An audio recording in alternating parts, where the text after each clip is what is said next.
Muy buenas noches, estimados amigos. Bienvenidos hoy a la charla de formación de la Escuela Santos Cecilia y San Luis.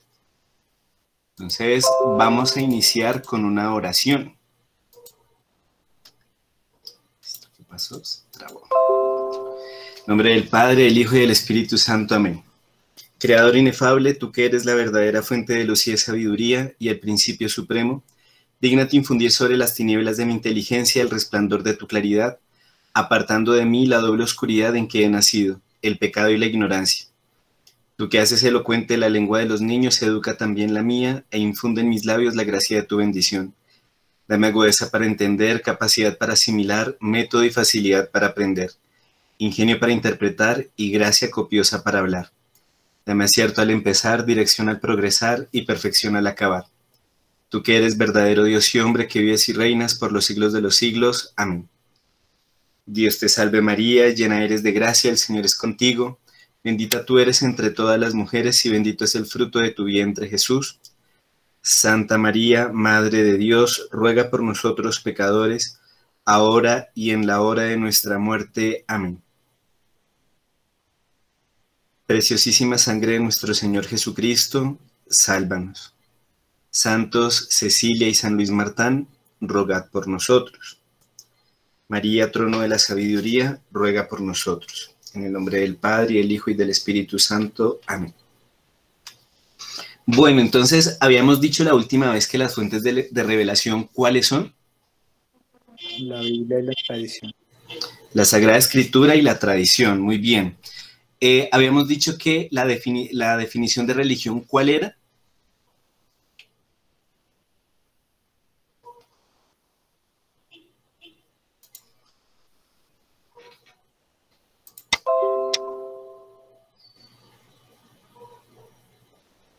Hola.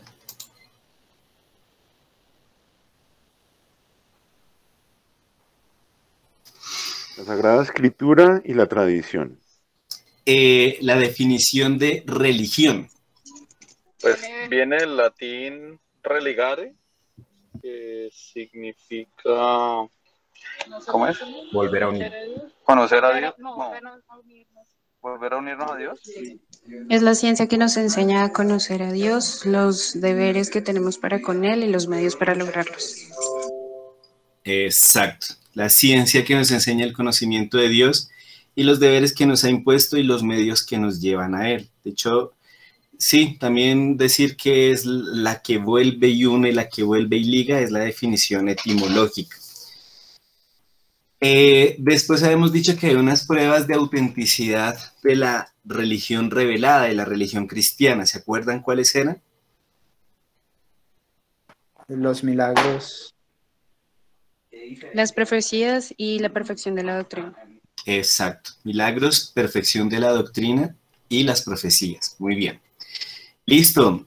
Entonces, estábamos viendo que acerca de la Sagrada Escritura, pues su naturaleza, estábamos viendo el Antiguo Testamento, entonces íbamos a adentrarnos al Nuevo Testamento. ¿Listo? Entonces hubo una pregunta muy interesante hacia el final que hizo Walter y es acerca de quién es este hombre que aparece ahí, en esa pintura. ¿Melquisedec? Melquisedec. ¿Y por qué es una figura extraña e importante? Porque él ejerció su sacerdote, mejor dicho, ofrecía en vez de sacrificio era el pan y el vino. Exacto, en lugar de ofrecer el sacrificio al que estaba acostumbrado el pueblo judío, que era ofrecer algún animal y darlo en holocausto, él ofrece vino y pan. Y San Pablo más adelante va a decir que no se sabe su origen. En la tradición judía no se sabía cuál era el origen de Melquisedec, ni su padre ni su madre, sino que es alguien que aparece, es alguien muy importante y ayuda a Abraham a dar gracias a Dios después de haber vencido a unos pueblos. Bueno, ahora vamos a hablar acerca del Nuevo Testamento. Habíamos enunciado que había unos libros históricos, unos doctrinales y unos proféticos, ¿sí?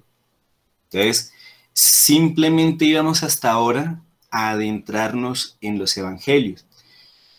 El Nuevo Testamento consta de 27 libros, 5 históricos, los 4 evangelios y los hechos de los apóstoles. Hay 21 doctrinales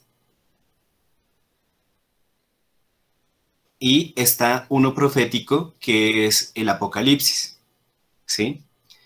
Entonces, bueno, ahí en ese cuadrito sinóptico está lo que les estoy diciendo. Pregunta, ¿ustedes saben qué son las cuevas de Qumran?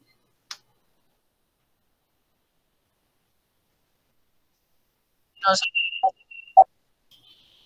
¿Nunca han escuchado hablar de las cuevas de Qumran? No, señor. Creo Bueno, que eran unas que quedaban como en Judea, algo así. ¿y qué pasaba con esas cuevas? ¿Qué tenían de particular?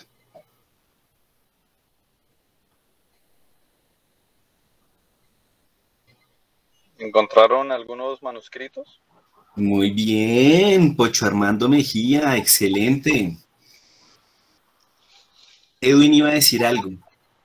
Sí. Apócrifos.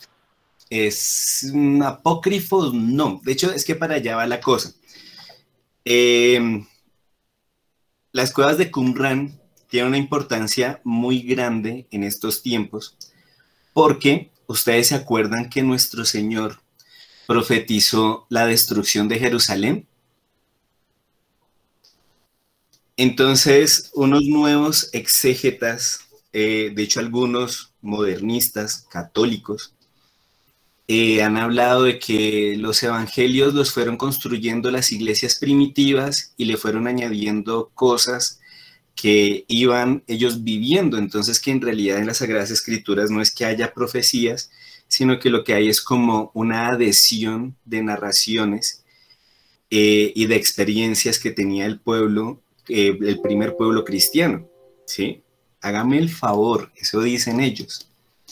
Resulta que las cuevas de Qumran, en las cuevas de Qumran se encuentra un fragmento que contiene los versículos 31 al 38 del capítulo 18 de San Juan, ¿sí? Entonces, hay un fragmento que habla también, un pequeño manuscrito, una hojita que no tiene más de 5 centímetros. Y una hojita de 5 centímetros vence a la soberbia del hombre moderno, porque resulta que en esa hojita, en esos versículos que están escritos, se está relatando la destrucción de Jerusalén.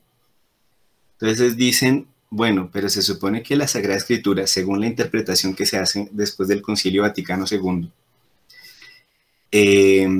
bueno, un poco antes, pero lo afirman algunos, sí, expertos de Sagrada Escritura del Concilio, que las Sagradas Escrituras se fueron haciendo con el paso del tiempo. Entonces resulta que en las cuevas de Qumran se encuentra este pedacito de pergamino, más de 5 centímetros no tiene. Exacto, José Antonio. Entonces dentro de las cuevas de Qumran fueron haciendo como una clasificación a modo de plano cartesiano, ¿sí? Entonces había los papiros de la fila A, los filos de la fila B, bueno, y resulta que está este pergamino pequeñito que está, de hecho, por ahí al final, que recibe el nombre de Q. Y entonces, bueno, ahí José Antonio, como siempre, súper diligente, ya nos ha puesto en el chat el enlace. Oh, pero está en inglés, José. Bueno, no importa. Hay algunos de ustedes que son angloparlantes, entonces pueden traducir. Ah, bueno. Entonces, resulta que ese pedacito de papel contradice a toda esa exégesis que hacen los modernistas, porque las cuevas de Qumran son anteriores a la destrucción de Jerusalén. Entonces, voy a dejar de compartir pantalla y les voy a mostrar un pequeño videíto. A ver, no, voy a compartir una pestaña. Entonces, ¿esto cómo se llama?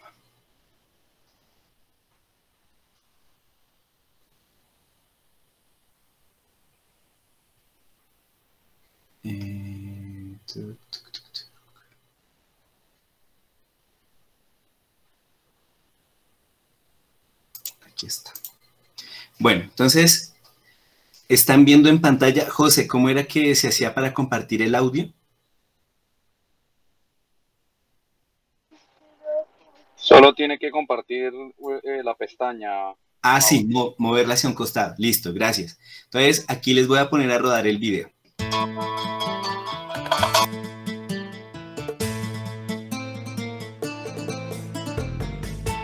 Entre 1946 y 1947, en la zona montañosa que está junto al Mar Muerto, una cabra de un rebaño de beduinos se separó del grupo y dos pastores se dieron a la tarea de buscarla en las cuevas del desierto de Qumran.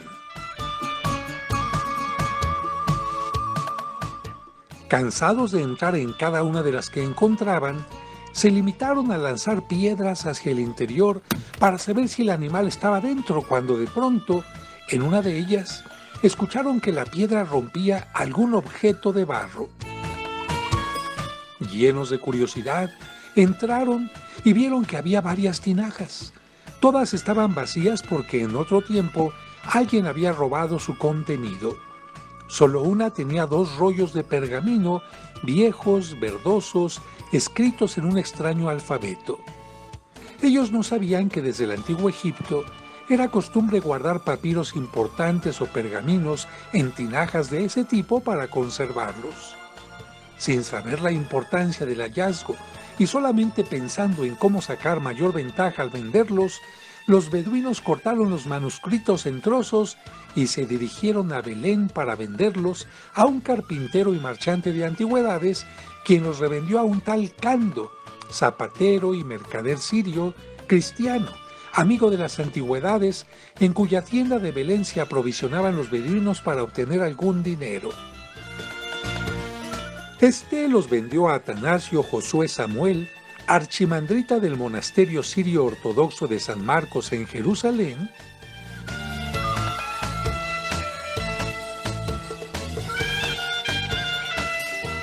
y al profesor judío Eleazar Sukenik, arqueólogo de la Universidad Hebrea de Jerusalén, quien los compró para el Estado hebreo en 1954. Este hombre fue quien dio a conocer su importancia y propició una búsqueda en la región, haciendo que en 1956 se encontraran manuscritos en un total de 11 cuevas. Esta es la gruta en donde se encontraron los primeros manuscritos del Mar Muerto, conocidos como manuscritos de Qumran.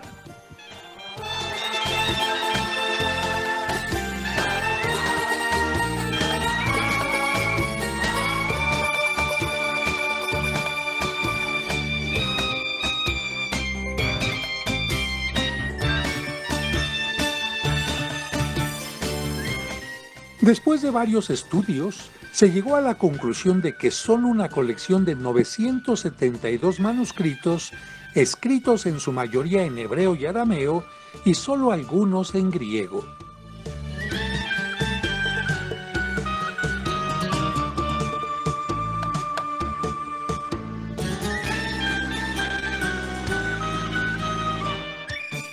Los textos fueron escritos muy probablemente por los esenios, una secta judía que vivió en Qumran entre los años 250 a.C. y el 66 después de Cristo. Pregunta, ¿cómo se llamaba esa secta judía? ¿Esenios o senios? No los esenios, exacto, los esenios. Y aquí está, esto es bien interesante este dato que arroja este señor, porque ellos vivieron entre el 250 a.C. y el 66. ¿Ustedes recuerdan el año en que fue la destrucción de Jerusalén? Cuando Tito le prendió fuego al templo de Jerusalén. El año 70. Muy bien, el año 70. Esto es bien interesante y es muy curioso, porque entonces estas cuevas ellos las crearon antes de que se destruyera Jerusalén. Nuestro Señor Jesucristo, ¿se acuerdan del sermón escatológico? ¿Cómo es que empieza?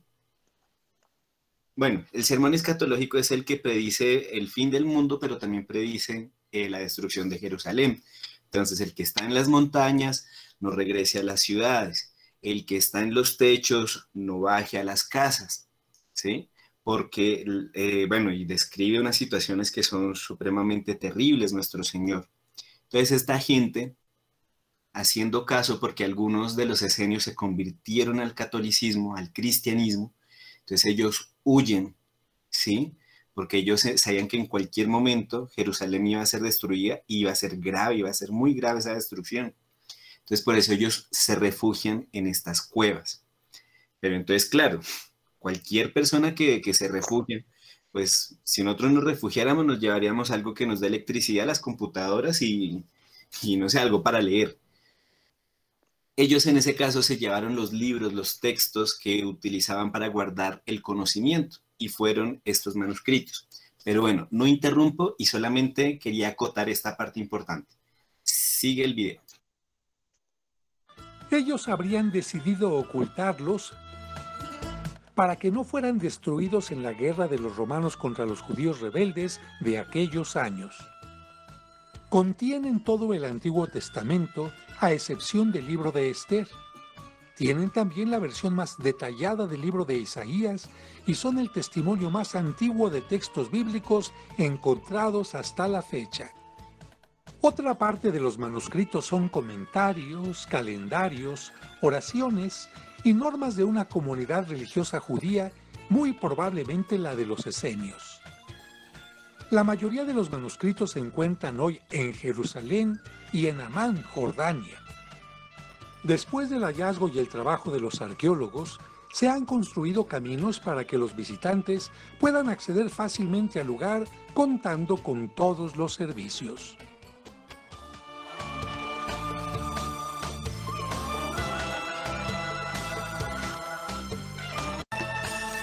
Y se pueden observar restos de las construcciones de la comunidad que preservó los rollos.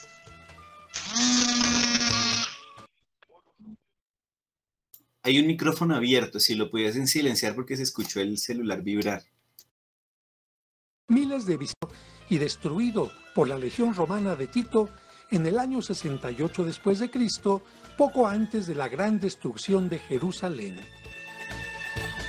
El calor llega a ser sofocante porque se encuentra a 375 metros bajo el nivel del mar Mediterráneo y a 13 kilómetros del oasis de Jericó. Pero seguramente, en esta zona del desierto, a orillas del Mar Muerto, en sus centenares de cuevas, se seguirán encontrando tesoros que esperan ser descubiertos para revelarnos secretos del pasado.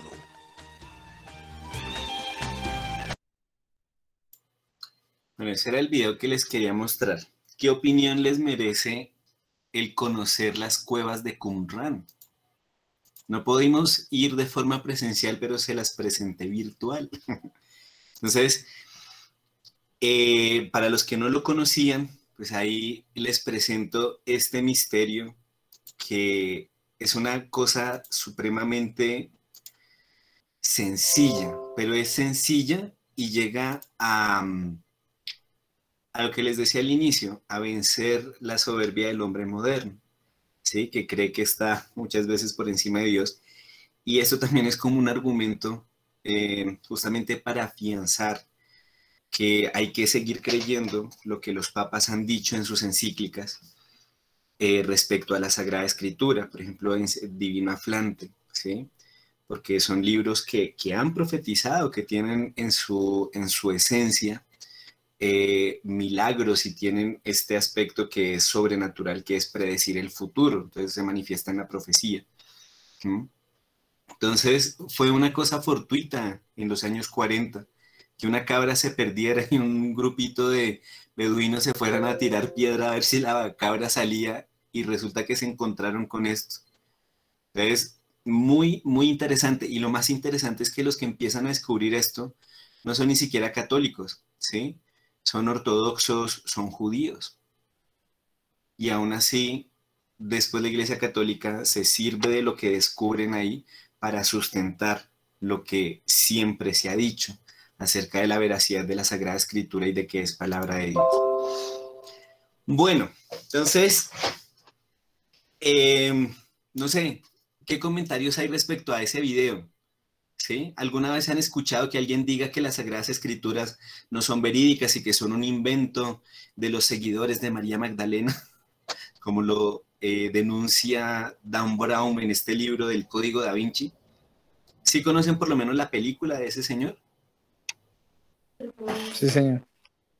Bueno, entonces, ¿han escuchado alguna vez hablar de gente que niega la autenticidad de las Sagradas Escrituras? Claro, hay mucha gente que dice que las escrituras pues fueron compiladas por Constantino, pues en el momento de que él se convirtió al cristianismo. Entonces pues eso generan un entramado ahí de mentiras relacionadas con la Biblia. Claro, entonces se niega que la Iglesia es la depositaria de las Sagradas Escrituras y que ya existía un canon, ¿sí? Un código que decía qué libros eran revelados y qué libros eran apócrifos. Entonces, bien interesante, esto es de cultura general y de paso para que ustedes sepan responderle a sus hijos cuando entren a la universidad y les empiecen a atacar todos esos temas de la Sagrada Escritura. Bueno, aquí ya tienen un argumento. De hecho, hay libros sobre las cuevas de Qumran y si les gusta la arqueología es supremamente interesante, es deleitable ponerse a leer estos temas y mirar las fichitas, las imágenes que hay sobre ese tema. Mauricio, una Sí. pregunta. Adelante. No sé si conozcas acerca de lo del código secreto de la Biblia, porque estaría también relacionado con esto, ¿no? El código secreto de la Biblia es un ejercicio que hacen unos ingenieros y ellos son de origen judío. Entonces ellos lo que hacen es un poco discutible ese experimento del código de la Sagrada Escritura porque es como encontrar frases que se relacionen con nuestra realidad o con el futuro, pero entonces es un poco fortuito, ¿sí? Porque ojo, no agarran la Sagrada Escritura en lengua vernácula, así en castellano, en inglés, en latín, no, ni siquiera en latín, o sea, la agarran en la lengua original, ¿sí? Y entonces la ponen en la computadora y ponen en la computadora, por ejemplo, yo qué sé, Trump. Entonces, si hay una grafía, un sonido, porque es que eso también es otra cosa interesante, los nombres que hoy en día pronunciamos y que conocemos bajo el alfabeto latino, se relacionarían con algunos sonidos del arameo y del hebreo. Entonces, bueno, después de esa aclaración, en este tema del código secreto de la Sagrada Escritura, es como un ejercicio casuístico que hacen estos ingenieros judíos y pues me parece chévere. De hecho, eso empezó a realizarse desde los años 80, antes que las computadoras las conociéramos como existen hoy en día. ¿Sí? Cuando las computadoras tenían una CPU que ocupaba una habitación. Entonces, desde ese momento empiezan así como a digitalizar, a compilar la Sagrada Escritura, pero entonces la verdad es interesante, pero hay muchos argumentos para pensar que no es muy confiable, porque sí, por ejemplo, yo puedo emitir un sonido, Biden, y ese sonido se puede encontrar en algunas grafías que se unan en el código secreto de la Biblia. No sé si es eso lo que me está preguntando.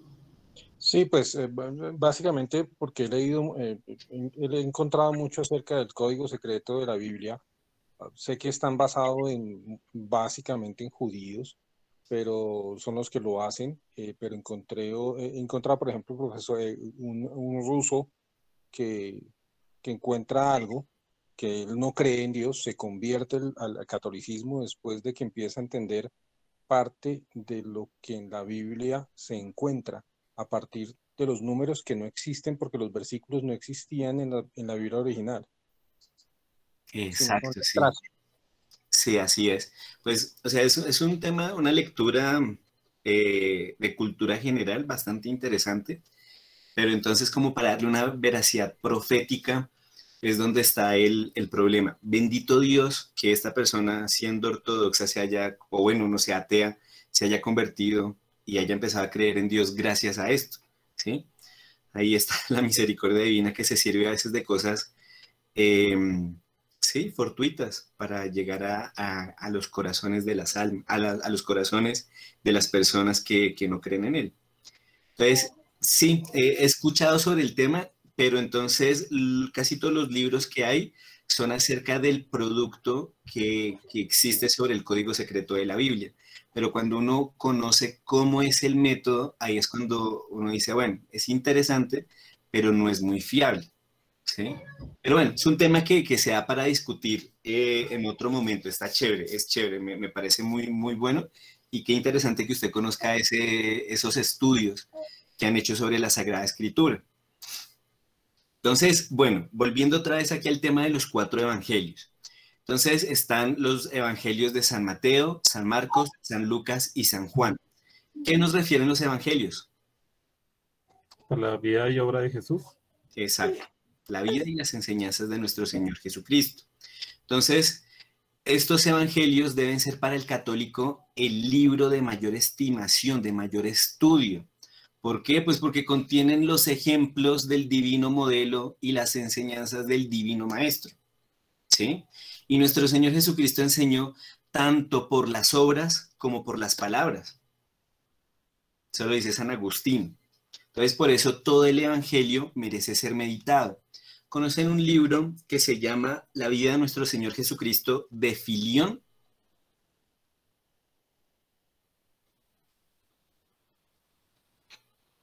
Bueno, si no lo conocen, en la capilla creo que lo venden.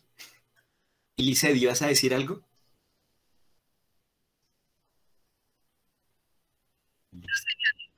Ah, bueno. Dale. Creo que hay como una retroalimentación, como que hay otro dispositivo encendido y cuando hablas se escucha con... Bueno, pero entonces es un libro muy interesante, les recomiendo, creo que en la capilla, creo hasta hace poco lo vi, lo estaban vendiendo, La vida de nuestro Señor Jesucristo, de Filión. Filión es un padre experto en Sagrada Escritura del Seminario de San Sulpicio. Él prácticamente fue de ese movimiento tomista que hubo a inicios del siglo XX, antes del Concilio Vaticano II, junto con el padre Garrigou Lagrange, que algunos de ustedes lo conocen, que es un teólogo espectacular, es supremamente bueno. Y además de teólogo es un filósofo con mucho sentido común. Entonces, él escribió un libro que se llama La vida y obra de nuestro Señor, La vida de nuestro Señor Jesucristo. Entonces, él va contando y va describiendo los lugares donde vivió nuestro Señor, porque además el padre Filión era arqueólogo. Entonces, él describe hasta la fisionomía, las costumbres de las personas en Jerusalén, en Nazaret. De hecho, hay una frase muy bonita porque dice que Nuestra Señora bendijo a las nazarenas con un rasgo muy característico y es la belleza. Entonces, dice que por Nuestra Señora haber vivido en Nazaret, les dejó como ese regalo a las nazarenas. Entonces, bien bonito. Entonces, ese libro va explicando de esta forma, como contextualizando la Sagrada Escritura y acorde como los judíos tenían en ese momento sus dichos. ¿Sí? Es como si, por ejemplo, de aquí a 100 años viniera un colombiano, o bueno, no sé, un brasileño, a que le explicaran qué es el verbo encartar, según como hablan los colombianos. Es que me encarté con unos trabajos. Entonces, claro, eso mismo hace el padre Filión y va explicando según el contexto. Les recomiendo que se lo lean y si lo encuentran en los anticuarios, compren ese bendito libro porque creo que hoy en día casi no lo imprimen y en la capilla lo vendieron durante poco tiempo. Ese libro, hacia el final de cada capítulo, tiene como unos apéndices que hablan en contra de los racionalistas. Por eso es que más o menos les puedo contar un poco mejor este tema, porque en algún momento un sacerdote me puso como lectura espiritual este libro y la verdad quedé encantado porque uno aprende de ciencia, de arqueología, de historia y sobre todo de Sagrada Escritura, de nuestro Señor Jesucristo. Entonces, una reflexión que hay acerca de esto es una pregunta. ¿Ustedes se han leído los evangelios todos? Sí. Bien. ¿Por qué? Porque es que avergüenza que a veces, que tantos que nos llamamos discípulos de Cristo, católicos, cristianos, tengamos tiempo y dinero, yo qué sé, para Netflix o para algún otro tipo de cosas, y no lo tengamos el tiempo o el dinero para comprar una Sagrada Escritura, o si ya la tenemos, para sacar el tiempo y leer los evangelios, aprovechar las enseñanzas de nuestro Señor. Aquí las damas que se van para el retiro, que aquí en el grupo hay varias, aprovechen de llevarse una Biblia y si pueden leerse algún evangelio, leerse los salmos, el libro de Isaías, ¿sí? Que de hecho dicen que es como el quinto evangelio. Entonces, digamos algo sobre cada uno de los símbolos que representa a los evangelistas. Listo, ¿ustedes saben cuál es el símbolo de San Mateo? Es el hombre, ¿no? El hombre con el ángel con alas, perdón. Muy bien, es un ángel con alas. Pregunta, ¿de dónde salen estos símbolos? ¿Es de las profecías de Daniel? De las profecías de Daniel. Creo que en el Los cuatro Apocalipsis. seres vivientes, perdón, sí. Sí, en el Apocalipsis, exactamente lo que dices tú. Lo de los cuatro seres. Lo de los cuatro seres. De los cuatro animales que aparecen ahí ante el Un trono. águila, sí, algo así, creo que son. Bueno, pues lo que dice el padre Faría es que estos símbolos son tomados de los hechos narrados en el primer capítulo de cada evangelio. Entonces, San Mateo empieza su evangelio por el origen de Cristo en cuanto hombre. Por eso se le dio por símbolo un rostro humano. San Marcos, ¿cuál es el símbolo? El león. Siempre es espectacular este símbolo de San Marcos. San Marcos, de hecho hay una pasta que se llama San Marcos y tiene como símbolo un león, una pasta colombiana. San Marcos empieza por la predicación de San Juan Bautista en el desierto y su símbolo es un león, animal del desierto. El de San Lucas. El toro. Un toro. Exacto, un torito o un torote. Empieza por el sacrificio de Zacarías, ¿sí? Y su símbolo es un toro, que es el animal por excelencia de los sacrificios en la religión mosaica. El de San Juan. El águila. Muy bien, eso está muy bien, que sepan este tipo de cosas. Empieza el Evangelio de San Juan con una página sublime sobre qué. De hecho, lo leemos en la Santa Misa. Todas las misas. Pues no es el último evangelio. Exacto. In principio erat verbum et verbum erat apud Deum. ¿Sí? Habla sobre la generación del verbo. En el principio estaba el verbo y el verbo estaba en Dios. Es impresionante. Entonces su símbolo es un águila, animal que vuela alto y que estando desde una altura que es extremadamente lejana a la tierra, alcanza a ver con un enfoque y una profundidad dónde se esconden los ratones o dónde se esconden las serpientes para ir y cazarlas.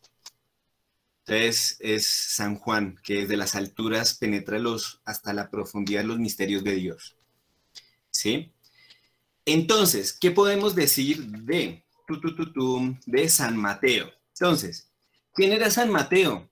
Pues San Mateo era un tipo que cobraba impuestos. ¿Se acuerdan de la historia de San Mateo? Que nuestro Señor llega y le dice, yo quiero ir a cenar en su casa hoy. Y este tipo dice, pero ¿cómo si yo soy un pecador? Yo soy una persona que la gente no quiere. Y usted que es el Hijo de Dios, porque yo creo que usted es el Hijo de Dios, ¿va a venir a mi casa? Y nuestro Señor, ¿qué le responde? ¿Se acuerdan? Ay, no me digan que no saben, porque es ¿Que no una... vino por los enfermos? ¿Cómo? Perdón, ¿que no vino por los sanos? No. Él dice que algo entra ese día a la casa de Saqueo, de Mateo. La salvación. Bueno, ¿cómo es la frase completa? Vengan, los evangélicos nos ganan a nosotros. Bueno, queda como tarea, yo no lo voy a decir. Busquen, sientan esa curiosidad, ese espíritu filosófico, el preguntarse el porqué de las cosas, el ir a verificar a ver si les estoy echando cuento. Entonces, Perdón, sí, una pregunta. ¿Estás diciendo que Zaqueo es el mismo Mateo? sí, sí. De hecho, fíjate en la Sagrada Escritura. Nuestro Señor Jesucristo le dijo a Zaqueo que bajara, que se quería hospedar en la casa de él. Exacto. Por eso no voy a contar el texto porque se me va a terminar saliendo la frase. Pero entonces, por favor, fíjense. Bueno, características de sus evangelios. Entonces, él cita 43 veces el Antiguo Testamento. Él, como buen judío y un judío que conocía las Sagradas Escrituras, él hace ver en su evangelio que en Cristo nuestro Señor se cumplieron las profecías. Y él relata el sermón de la montaña. ¿Sí? Entonces, fíjense, o sea, el que mucho amó, amó, mucho se le perdonó. El que mucho ama, mucho se le perdona. Entonces, claro, el sermón de la montaña es un discurso muy bonito. Bienaventurados los pobres de espíritu, que ellos poseerán el reino de los cielos. Bienaventurados los puros de corazón, porque ellos verán a Dios. O sea, eso es espectacular cuando uno está triste, cuando uno se siente como un gusano y que no hay como un aliciente para uno. El sermón de la montaña es nuestro Señor hablándole a nuestras almas. Bueno, San Mateo, ¿cuál era el fin de escribir ese evangelio? ¿Alguno sabe? ¿Predicarle a los judíos?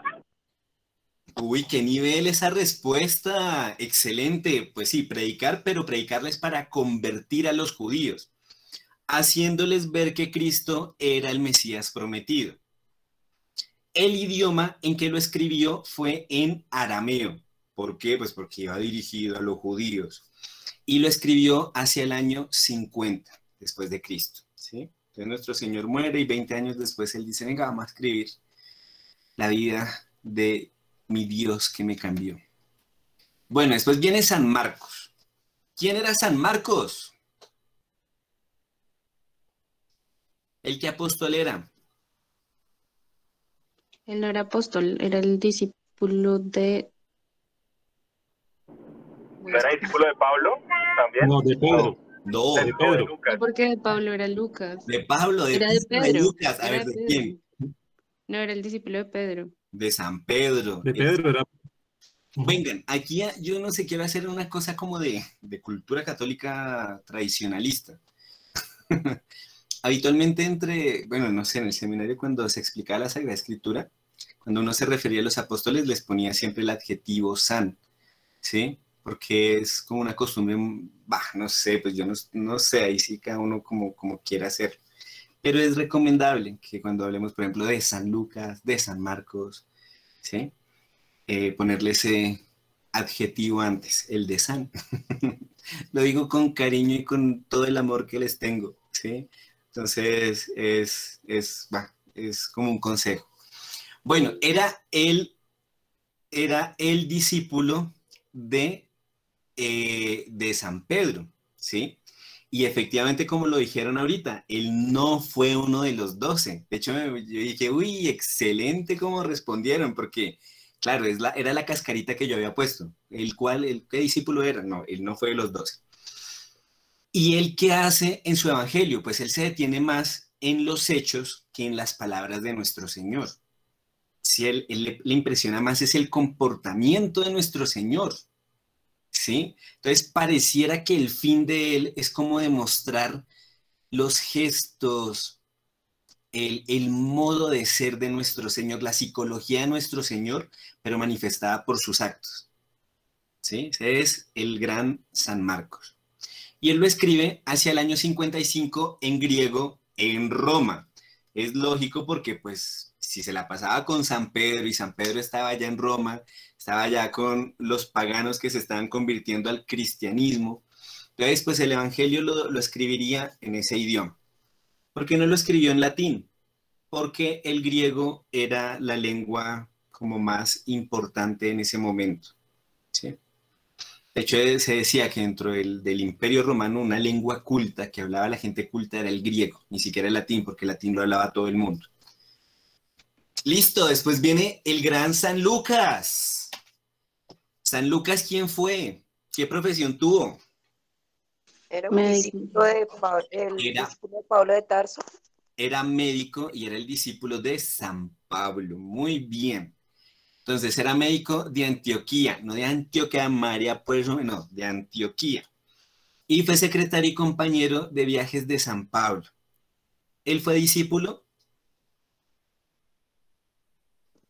de los 12, perdón, de los 12 apóstoles.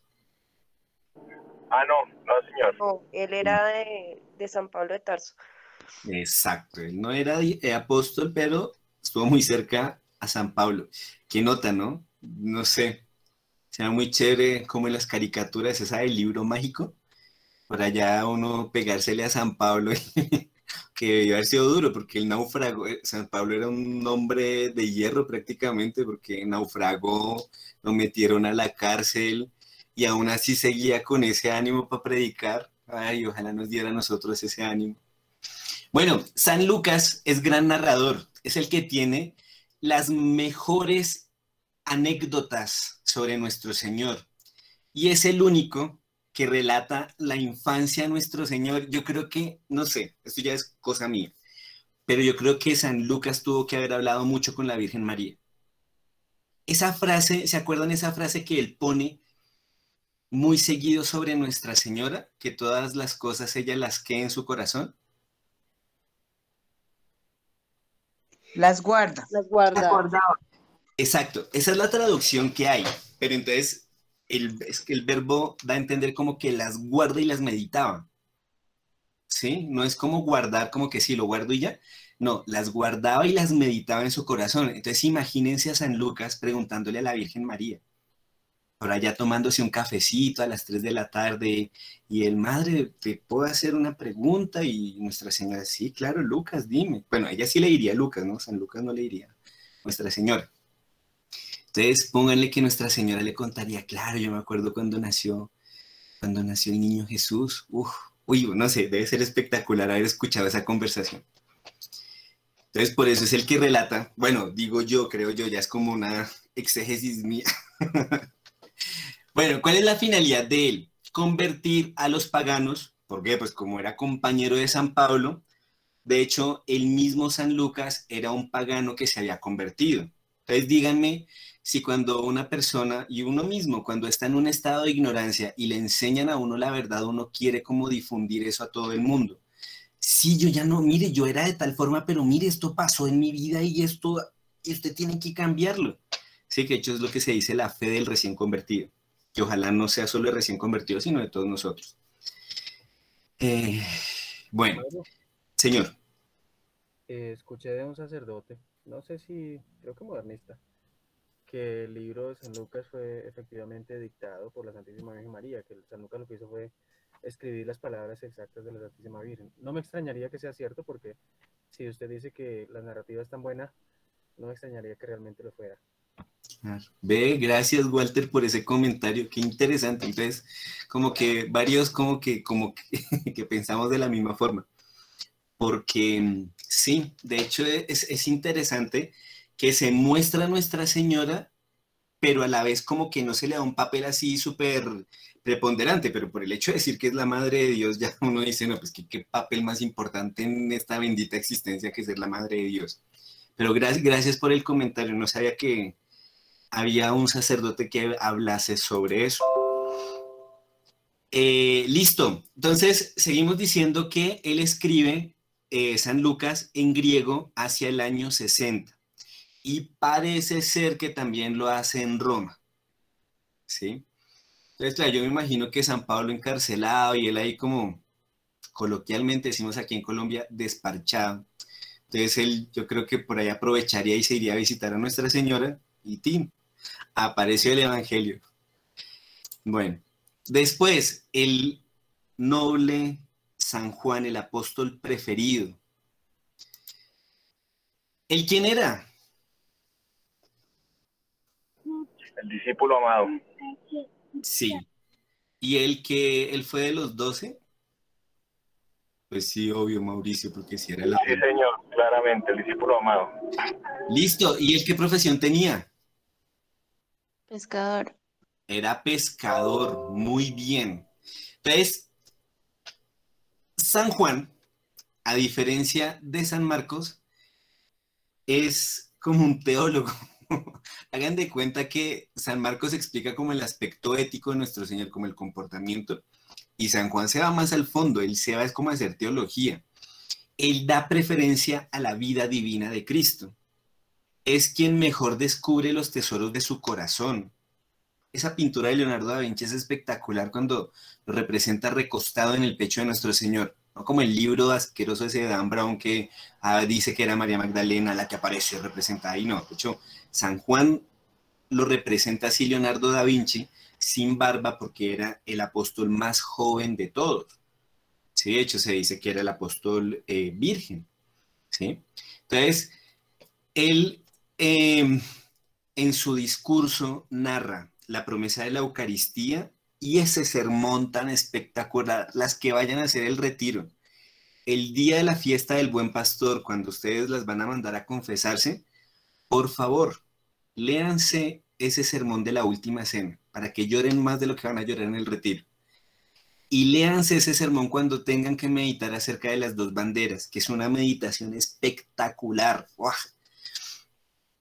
Entonces, ¿qué hace San Juan? ¿Cuál es el fin? Pues probar la divinidad de Cristo, ¿sí? Él ya había pasado bastante tiempo predicando, ya había visto la comunidad judía, la comunidad de los que eran recién convertidos, que eran los gentiles que se volvían católicos, cristianos.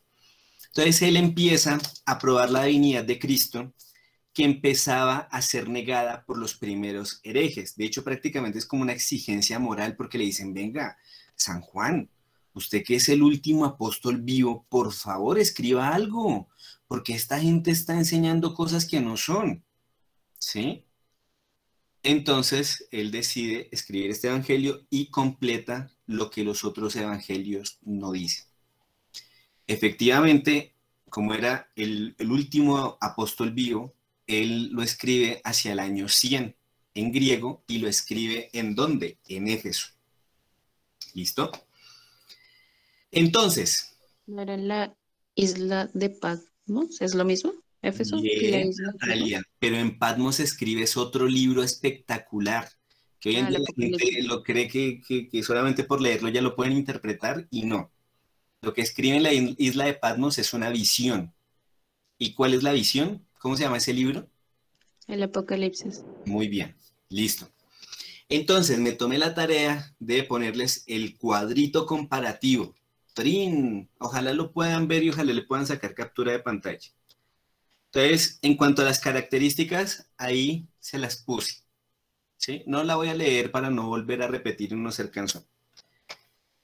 Y aquí están las características de los evangelios. O sea, la primera columna que les puse fue como el aspecto personal, ¿sí? Estamos haciendo un trabajo de sociólogos. Nosotros aquí no somos unos simples aprendices. Estamos haciendo un trabajo intelectual de metodología e investigación académica. Entonces, primero describimos la persona, estamos mirando quién es y ahora vamos a mirar su obra. Y esa es la columna que está, bueno, las tres columnas que aparecen en este momento. ¿Listo? Bueno, si quieren, sáquenle captura de pantalla. Bueno, sigamos, que este tema de la Sagrada Escritura es espectacular. Ojalá pudiéramos escuchar las clases del padre José María Mestre. Y yo creo que José Antonio me dará la razón. Era espectacular este hombre. Yo creo que por eso es que me emociona hablando de la Sagrada Escritura, porque con ese ánimo él lo enseñaba. Listo, entonces ahora seguimos. Los Hechos de los Apóstoles. Entonces, los Hechos de los Apóstoles fueron escritos ¿por quién? Lucas. Por San Lucas, muy bien, por San Lucas. Y narran la ascensión de nuestro Señor, los primeros años de la iglesia, y especialmente los trabajos y la actividad de San Pedro y el príncipe, y el otro príncipe de los apóstoles, bueno, la cabeza de la iglesia es San Pedro, y está San Pablo predicando hacia los gentiles. ¿Mm? Aquí hay un hecho muy interesante. ¿Se acuerdan cuando San Pablo, y él reconocía que era menor que todos, porque él decía que él era el apóstol de los apóstoles? Sí, o sea, yo soy como el sirviente de los sirvientes, ¿sí? Yo la verdad aquí como que llegué fue por accidente y por pura misericordia de Dios, y por eso yo no me creo nada. O sea, no me creo, no me tengo en tanta estima yo mismo, ¿sí? Entonces, hay un hecho que llama mucho la atención y se refiere mucho a nuestra actualidad católica y sobre todo pues, asistir a la Santa Misa Tridentina, y es el hecho cuando San Pedro le llama la atención San Pablo en público. ¿Se acuerdan el hecho? Creo que fue sobre la circuncisión. Muy bien, señora Adriana. Estaba San Pedro prácticamente como judaizando la doctrina cristiana. Entonces, San Pablo se da cuenta y le dice a San Pedro, pues yo a usted lo respeto, usted es la cabeza de la iglesia y pues yo la verdad no quiero tomarme ninguna atribución. Pero es que lo que su merced está diciendo son costumbres del pueblo judío, que no se le pueden exigir a los gentiles. Santo Tomás de Aquino, fundándose en ese pasaje de la Sagrada Escritura, escribe un artículo en la Suma Teológica acerca de la corrección fraterna. Les recomiendo que se lo lean, que de hecho más o menos fue lo que hizo Monseñor Lefebvre con los papas siguientes al concilio. Monseñor Lefebvre siempre fue muy respetuoso, pero como decimos aquí en Colombia, voy a usar un término un poco agresivo, pero un hombre muy parado, era un hombre firme, ¿sí? Pero entonces él con toda y imagínense, Monseñor Lefebvre era un tipo supremamente culto, porque era arzobispo de Dakar. O sea, la educación que él recibió no era una educación así como de cualquier persona. Entonces, él me imagino que cuando le hablaría, y bueno, no me imagino, de hecho eso está en los libros de Monseñor Lefebvre, en Acuso al Concilio, Carta abierta a los católicos perplejos, Soy yo el acusado quien tendría que juzgaros. Bueno, todos estos libros que ojalá, o creo que ya se los han leído todos los que están asistiendo a estas charlas. Entonces, le llama la atención por judaizar. Entonces, bueno, Monseñor Lefebvre más o menos es lo que hace de forma muy respetuosa hacia el papado, ¿sí? Por el cambio, por el viraje que hay en cuanto a la doctrina. ¿Mm? Y por eso sí, quería como llamar la atención sobre ese punto. Después, si ustedes quieren, busquen en la Suma Teológica el tema de la corrección fraterna. Sí, porque es importante también saber decir las cosas, porque no es porque yo tengo la razón ir a cortarle la cabeza al otro y es que usted es un ignorante, un bruto. No. Y por lo menos si es con alguien de la familia o con alguien cercano a uno, con más veras tiene que reinar la caridad. Obvio que uno no va a vender los principios, pero uno con caridad sí tiene que decirle a la gente las cosas, ¿sí? Y si uno no puede, pues entonces lo invita a que vaya a la capilla y que los padres le digan las cosas. O otra persona que tenga pues como esa característica para poder decir las cosas de buena forma. Listo, después de los Hechos de los Apóstoles aparecen las epístolas. Entonces, ¿qué quiere decir epístola?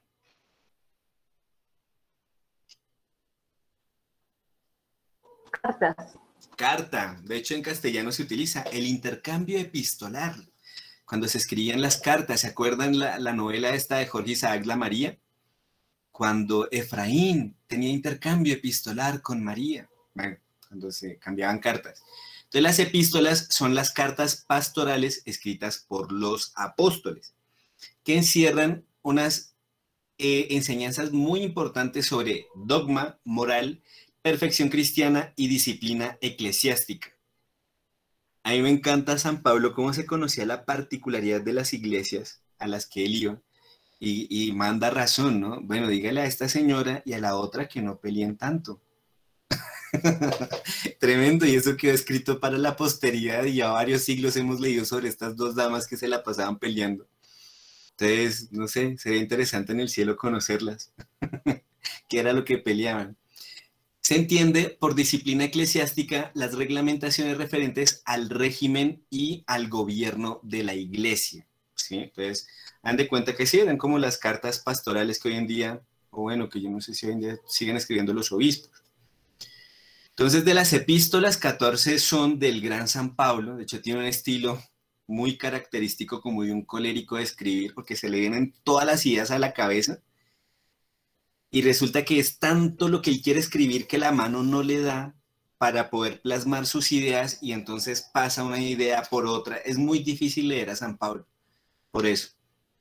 Pero es muy rico, ¿sí? Por ejemplo, cuando habla del catejón, de eso, aquello que impide la llegada del anticristo, y empieza a explicar, sí, yo ya les he dicho, y empieza a contar, sí, pero, y uno dice, pero San Pablo, por favor, díganos qué es el catejón. Pero bueno, no lo dice, y para eso están los intérpretes de la Sagrada Escritura, que nos cuentan qué o quién es. Después hay 3 de San Juan, 2 de San Pedro, 1 de Santiago y 1 de San Judas Tadeo. Las epístolas de San Pablo se distinguen porque tienen una excelencia y solidez de la doctrina. Algunas llegan a ser verdaderos tratados dogmáticos. Acuérdense que San Pablo era un hombre muy culto, ¿no? Y se sabía la Sagrada Escritura. ¿Recuerdan que él decía que era fariseo de fariseos?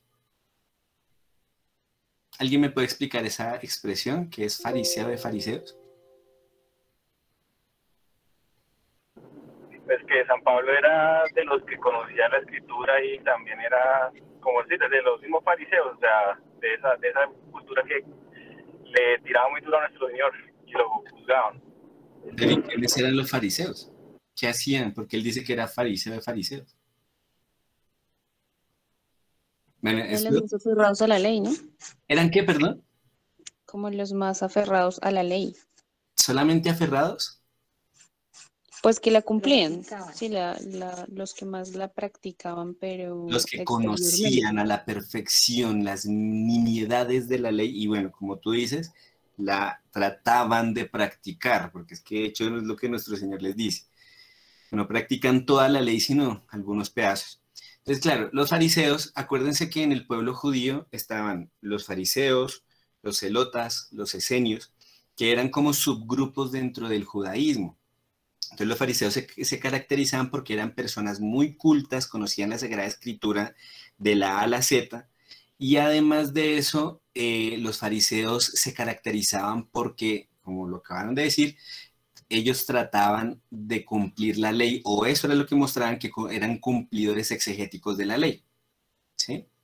Entonces, eso quiere decir fariseo de fariseos, o sea, que él, además de que era de los que conocían, de los que practicaban, él era el mejor y el sobresaliente de los otros, ¿sí? Entonces, imagínense que él conocía las Sagradas Escrituras en serio.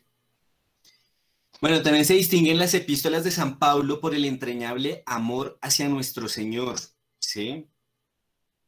Es muy lindo leer las epístolas de San Pablo, sobre todo cuando uno tiene alguna crisis de fe o algún problema que uno dice como que la providencia no me está acompañando. Vaya, léase a San Pablo. También tiene un lenguaje enérgico, a veces tiene un lenguaje tierno, pero a pesar de eso siempre es profundo y es un gran entusiasta, ¿sí? Después siguen a los romanos, a los corintios. Ellas tienen una extensión bastante importante y tienen bastante contenido doctrinal. Están a los gálatas, a los efesios, a los filipenses, a los colosenses, 2 a los tesalonicenses. ¿Eso qué eran? ¿Qué es eso de gálatas, efesios, filipenses? ¿Qué es eso? Comunidades. Muy bien, eran comunidades. Y después hay a personas, a Tito, a Timoteo, que se celebra en el calendario tradicional el 24 de enero. Después está Filemón y a los hebreos. Y por último, el Apocalipsis, que ahí sí, como nos decía ahorita Natalia, fue el libro que San Juan escribió en la isla de Patmos. Es el único libro profético del Nuevo Testamento. Ay, pero está el sermón escatológico de nuestro Señor que predice el futuro. Sí, pero no es un libro, es un texto Es un sermón, justamente, que está dentro de un evangelio. Contiene profecías relativas a la futura suerte de la iglesia y al fin de los tiempos. Léanse al padre Castellani, es genial. Cómprense ese libro de los papeles de Benjamín Benavides. Léanse ese libro del Apocalipsis de San Juan. Oh, es espectacular. Y para uno que es así como medio bruto para esos temas, él tiene un lenguaje muy sencillo. Es muy sencillo, no es un libro complicado. Esos dos libros no son complicados. Sobre todo el de los papeles de Benjamín Benavides. Listo. Hasta aquí. ¿Hay alguna pregunta? ¿O seguimos?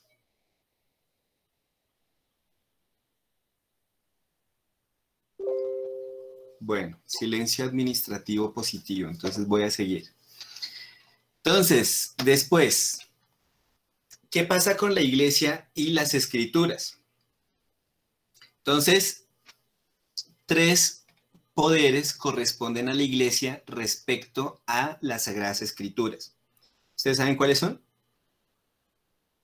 De hecho, creo que ya los han mencionado algunos, como en desorden. De hecho, al inicio alguien respondió, no me acuerdo quién fue el que dijo. Pero bueno, la iglesia respecto a la Sagrada Escritura, ¿qué hace? Fijar el canon. Determina su sentido y vela por la integridad. ¿Sí? Interpreta y vela por su integridad. ¿Listo?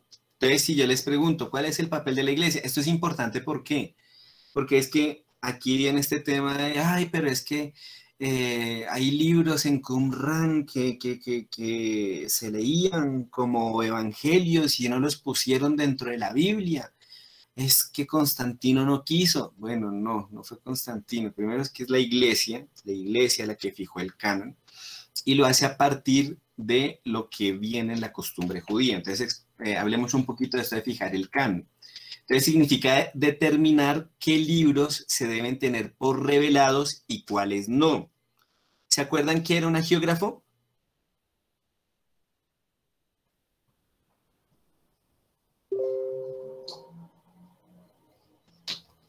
Hola, ¿se acuerdan que era un hagiógrafo? Sí. Exacto, esa es la definición de hagiógrafo, el escritor sagrado. El instrumento de Dios al que inspiraba para escribir las Sagradas Escrituras. Por eso al inicio de estas charlas era como un poco tedioso aprendiendo esos tecnicismos, pero son necesarios para poder comprender un poquito mejor esto, ¿sí? Porque cuando es un libro que escribe alguien que no es un hagiógrafo, entonces, ¿cómo se llama ese libro? ¿Apócrifo? Apócrifo, muy bien, los libros apócrifos. Entonces, hoy en día hablan mucho, toda esta gente de la nueva era, de un tal libro de Enoch. ¿Han escuchado hablar de eso? Sí, señor. Sí, señor. ¿Y de qué se trata el libro de Enoch?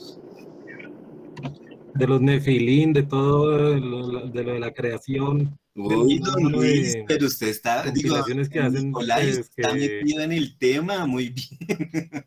Yo la verdad no lo conocía, pero sí hablan un montón de eso que, o sea, hoy en día se hablan muchas cosas para llevar a negar la existencia de Dios y que vinieron los extraterrestres y nos crearon. Entonces, bueno, ese libro de Enoch, básicamente, la tesis es esa. Después, ¿han escuchado hablar del Evangelio de Judas?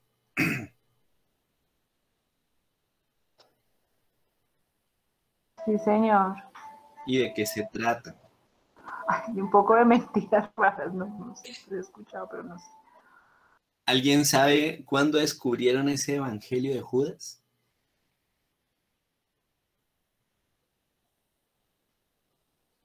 Bueno, entonces hace como unos 5 años o 10 años empezó a hablar del Evangelio de Judas. ¡Ay, que se descubrió! De hecho, ni siquiera fue hace como 10 años. Fue coincidencialmente cuando sale el libro de Dan Brown, el del Código Da Vinci, al año siguiente empiezan a aparecer este tipo de libros. Que apareció un Evangelio de Judas y que el Evangelio de Judas prácticamente, estoy utilizando mucho esta muletilla, prácticamente, el Evangelio de Judas está relatando un Judas amoroso de nuestro Señor, que Judas entregó a nuestro Señor, pero fue por amor, y que Judas fue una víctima, ¿sí? Entonces, bueno, es un... Yo alguna vez escuché a Mauricio que en ese evangelio es nuestro Señor el que le pide a Judas que lo entregue. Exacto, Jaime, exacto. Es una cosa Bueno, terrible. Entonces, este evangelio de San Judas, pues resulta que no se descubrió hace 10 o 5 años. Ese evangelio salió a la luz hace como unos casi 800 años y está condenado en un libro que se llama el Dessinger, ¿sí? Sino que, claro, los medios de comunicación vienen y nos meten los dedos a la boca y nosotros, ¡ay, sí descubrieron el evangelio de Judas! ¡Ay, no! Bueno, pues resulta que no, que eso ya se había condenado. Listo, pero entonces sigamos. Canon significa aquí lista u orden de libros revelados. Entonces, cuando hablemos en religión católica del canon de las escrituras, pues significa la lista y el orden de los libros revelados. Nuestro Señor, al dejar su iglesia, la faculta para velar por su doctrina y tuvo que darle poder para determinar en qué libros se halla su doctrina. De otro modo, los fieles no hubiéramos podido saber a qué atenernos en esta materia de tanta trascendencia. ¿Se imaginan si no hubiera un canon de las Sagradas Escrituras? Tendríamos una Biblia por lo menos de 100 o 200 libros. Entonces, hay que advertir que en los primeros siglos muchos libros no revelados trataron de pasar por revelados. Ustedes han escuchado eso de que nuestro Señor Jesucristo hacía palomitas de barro y les daba vida cuando era niña, que jugaba a hacer eso.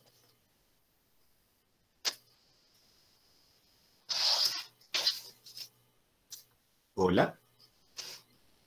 ¿Hay alguien en casa? ¿Sí o Hay un no? montón de cosas que se enojaba con los otros niños. Bueno, hay un montón de barrabasadas que no escuchan. Claro, entonces eso aparece en un evangelio apócrifo, el que nuestro Señor hacía las palomitas y eso. Pero entonces en teología, el primer milagro que hace nuestro Señor, ¿cuál es? El de las bodas de Caná. El de las bodas de Caná, y lo hace por intercesión de ¿quién? De Nuestra Señora. Entonces por eso todas esas otras cosas no, porque es que nuestro Señor se comportó como un niño normal acorde a su edad. ¿Sí? Por ahí a los 12 años es que manifiesta y deja un destello de luz porque dicen, este niño, ¿quién es que es tan brillante y que habla en medio de los doctores? Muéstrenme a los papás. Y después aparece por allá un humilde carpintero. Y la gente decía, ¿pero cómo? ¿Acaso este es el hijo del carpintero? ¿Non es hic filius fabri? ¿No es acaso este el hijo del carpintero? Entonces, es como un destello, pero no es algo milagroso, ¿sí? Entonces, bueno, después el segundo punto, sigamos porque esto es muy, muy chévere. Entonces, es determinar el sentido de, que significa interpretar cuál es su verdadero sentido, especialmente los pasajes obscuros y difíciles.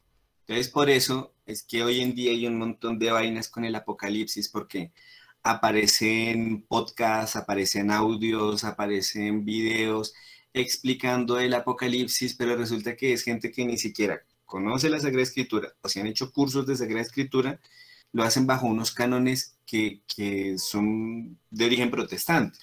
Entonces, por eso es bueno mirar las bibliografías y les recomiendo mucho al padre Castellani. O pues pregúntenle a nuestros padrecitos, al padre Conte, al padre Bernardo, al padre Juliano, al padre Pablo. ¿Sí? De hecho, ellos conocen muchísimo mejor estos temas. La Sagrada Escritura es un libro divino y misterioso, en el cual, como dice San Pedro, hay cosas difíciles de entender, cuyo sentido falsean los indoctos para su propia perdición. Y pues lo hemos visto. Habrá muchos heresiarcas seguidos por muchedumbres, dice San Pedro también en su segunda carta.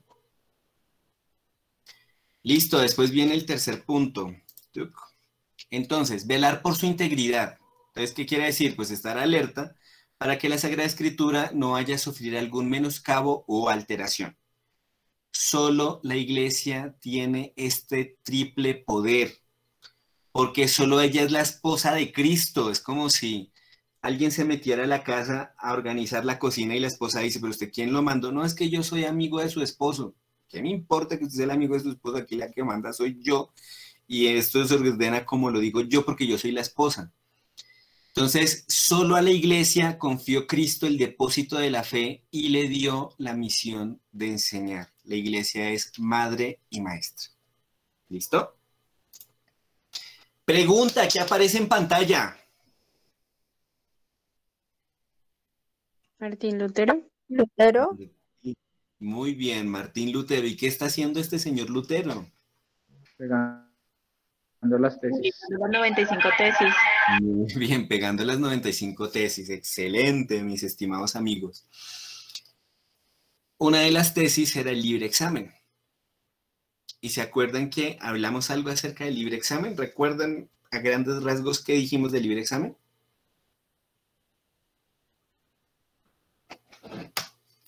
Que era la interpretación.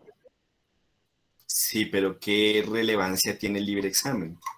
Que no se necesita. ¿Que no es qué, perdón? Bueno, acuérdense que el tema del libre examen fue un tema muy importante que hablamos porque esto fue lo que decidió el cambio y el rumbo filosófico, doctrinal, económico, social y político de la Europa medieval. Sí, bueno, aquí no es medieval, aquí ya es Europa renacentista. Pero entonces con el libre examen empezaron a surgir un montón de ideas y de hecho en los libros de texto que estudian sus hijos, bueno, en CAEPIC, en el proyecto de Pastorcitos trata de enseñarse pues de una forma distinta, pero entonces en los otros libros de texto dicen que Martín Lutero, y bueno, sí, en cierto modo es cierto, que Martín Lutero le abrió los ojos al mundo, pero claro, abrió los ojos al mundo para que cada uno haga lo que se le dé la gana.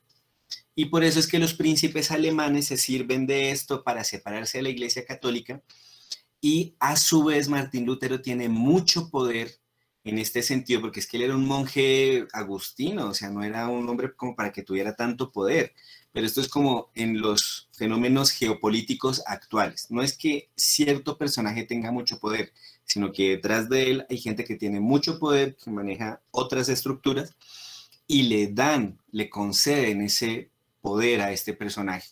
Entonces, claro, los príncipes alemanes no querían pagar más diezmos, no querían pagar más impuestos a la Iglesia Católica en Roma. Además de eso, esta ocasión del luteranismo pues se presta para hacer como una iglesia nacional y es un mal ejemplo que se copia en diferentes partes. ¿En qué otras partes de Europa hay protestantismo además de Alemania? Inglaterra. Muy bien. ¿En qué otro país? Suecia. Alemania. En Suecia. Holanda. Sí. Entonces, sí, aquí hablemos, bueno, los Países Bajos, hablemos también de Francia. En Francia también hay un pedazo que hay protestantismo. De hecho, está Suiza, que Suiza es muy chistosa. Hoy en día Suiza tiene una división entre Suiza, la Suiza francesa y la Suiza alemana. Pero entonces cuando la gente va a la Suiza alemana, la gente no habla francés y los nombres de la parte alemana de Suiza están en alemán. Entonces, claro, el que nació en un cantón del Valais suizo, entonces tiene que aprenderse como otro mapa de la Suiza alemana, ¿sí? Y ahí en Suiza, bueno, lo que hoy en día conocemos como Suiza, porque en esa época no existían los países como los conocemos hoy en día, existían los reinos, los reinados. Los estados-nación no existían, eso empieza a nacer después de la Revolución Francesa. Pero entonces, esos reinos se van volviendo protestantes a medida que se dispersa esta doctrina de Martín Lutero, y dos personajes principalísimos e importantísimos para entender esto son Martín Lutero y un señor que se llamó Calvino, Jean Calvin. Entonces, el libre examen de la escritura, doctrina fundamental del protestantismo, consiste en admitir que cada uno tiene el derecho de interpretar a su gusto la Sagrada Escritura. ¿Quién fundó a los Testigos de Jehová?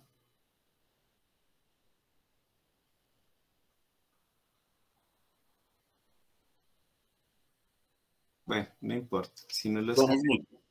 ¿Perdón? John Smith. ¿Sí era John Smith? Yo ahora estoy confundido. La verdad no conozco muy bien. Fue el de los mormones. Sí, John Smith es el de los mormones. El de los Testigos de Jehová es otro señor que de hecho era un tendero. Se me fue el nombre. No, qué horror, no me acuerdo. ¿Ve? Pues aquí, Charles Tate dice aquí. ¿Salen tal Charles Charles Tate. Russell? Charles Tate Russell, sí. Russell, el señor Russell, Carlos Russell, gracias por acordarme, Carlos Russell. Exacto, él es el fundador de los Testigos de Jehová. Entonces, justamente el libre examen permite que cada persona, o dice que cada persona interprete la Sagrada Escritura a su gusto. Entonces, el libre examen dentro del catolicismo, dentro de nuestra religión, no se puede aceptar porque resultarían tantas doctrinas como iglesias, como resulten las interpretaciones. Y fíjense, en Colombia, antes de la libertad de culto, ¿cuántas religiones habían? Una, la católica. En Estados Unidos, hacia los años 80, ¿cuántas iglesias habían?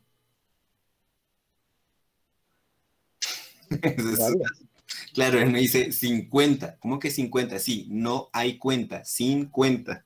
Habían muchas.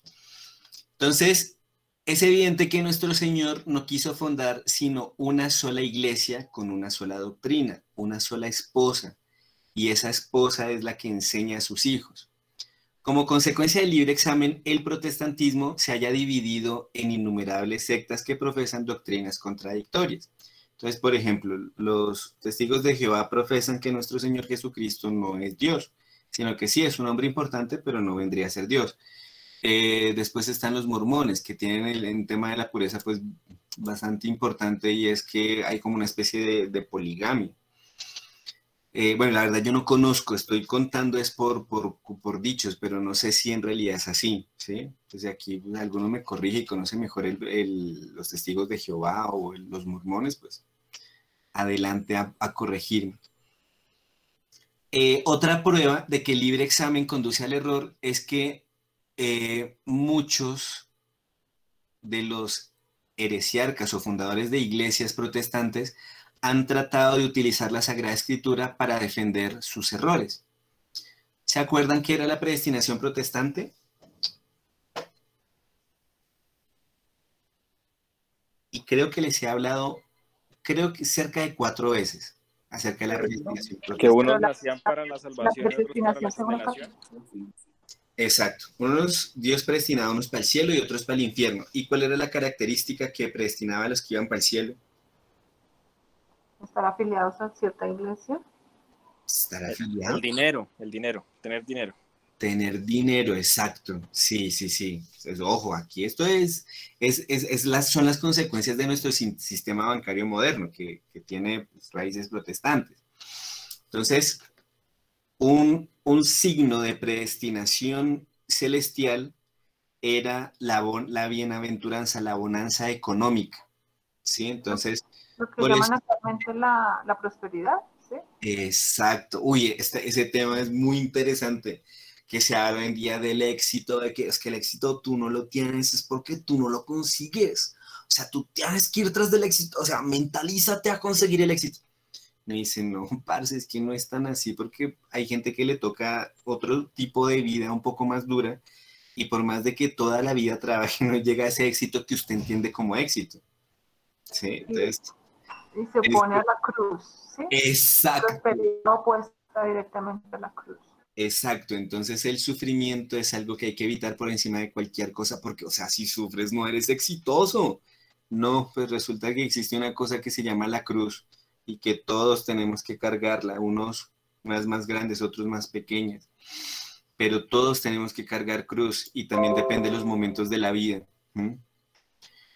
Entonces, bueno, eso es justamente una de las consecuencias, la predestinación protestante. La predestinación católica, ¿qué dice? Primero empezamos, en la predestinación, en el catolicismo, ¿se habla de predestinación? Sí, señor. San Pablo cita ese término. ¿Y cómo es la predestinación católica? La predestinación católica, lo que entiendo es que dice todos estamos predestinados en Cristo a la salvación, entonces es que por el amor de Dios, Él quiere que todos se salven, ¿no? Y ese es el destino que Dios quisiera para todos los hombres, pero se interpone la libre albedrío que Dios ha dado a los hombres. Excelente, qué buen comentario. Sí, no tengo nada que añadirle. Exacto, es eso, Dios nos predestinó a todos para irnos al cielo. Que a veces se nos meta libre albedrío y que a veces uno se despiporre creyendo que un bien no es un bien, pero bueno, ya es un error del ser humano y por eso existe la confesión, existen los sacerdotes y la doctrina y los buenos ejemplos para poder redimirnos o cambiar de vida, convertirnos. Y sí, efectivamente se habla de predestinación en el catolicismo. ¿Se habla de signos de predestinación en el catolicismo? Pues yo he escuchado que sí. ¿Cuál? La perseverancia. Mm.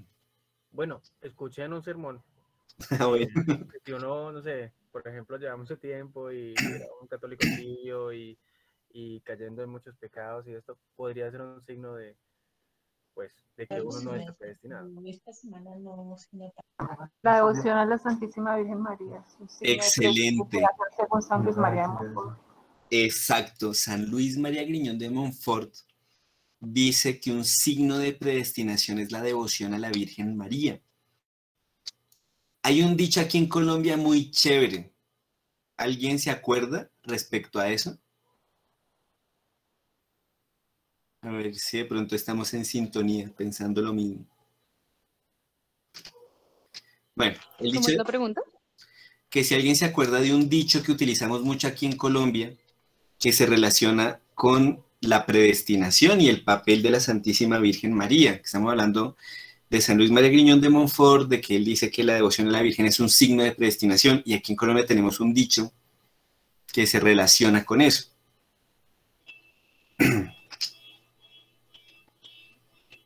Bueno, lo voy a decir para no perder tiempo. Quien no tiene a María por madre, ¿tiene a quién por padre? Quien no tiene... Al demonio. Exacto, el dicho es así, por favor, si no se lo sabían, se los cuento. Es un dicho que los abuelos aquí en Colombia han dicho, creo que toda la vida. Quien no tiene a María por madre, tiene al demonio por padre. ¿Sí? Y si en algún momento de la vida tienen como una duda, una vaina de esas en que aparece el demonio meridiano, acuérdense de eso. Quien no tiene a María por madre, tiene al demonio por padre. Porque María es signo de predestinación. Nuestra Señora, la Virgen María, es signo de predestinación.